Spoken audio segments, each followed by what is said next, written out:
ஏப்பா 5000 ரூபா பணம் எடுத்த ஃபைனான்ஸில், வட்டியும் கொடுக்கல, முதலையும் கொடுக்கல, ஆளையும் பார்க்கல, எப்பப்பா பணம் கட்டுவ? ஐயா, குடும்ப சூழ்நிலை கொஞ்சம் சரியில்லை, ஒரு வாரம் டைம் கொடுங்க, எப்படியாவது கட்டிடுறையா. ஏப்பா 3 மாதம் ஆச்சுப்பா, வட்டியும் வரல, முதலும் வரலப்பா. என்னதாம்மா நினச்சிட்டு இருக்கீங்க மனசில்? புரியுதுங்க, இப்படிதான் கட்டிடுறோம்.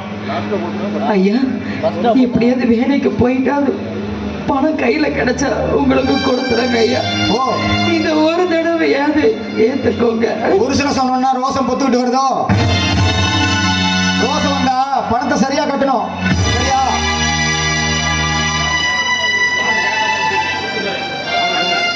ஏங்க, பணம்னா பணம் மட்டும் கேளுங்க, தேவையில்லாத பேசாதீங்க. பணத்தை நான் கொடுத்துருவேன். ஏய், அப்படிதான்டா பேசுவேன்.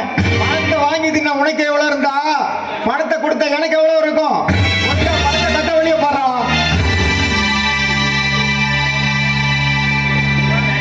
ஒரு வாரம் டைம் கொடுங்க, கட்டிடுறேங்க எப்படியாவது. சுந்தர, ஒரு வாரம் டைம் தரேன். நீ பணம் வரல, உன்னையும் பொண்டாட்டியும் நடு தெருவில் வைக்க வச்சு சந்தி சிரிக்க வச்சிருவேன்.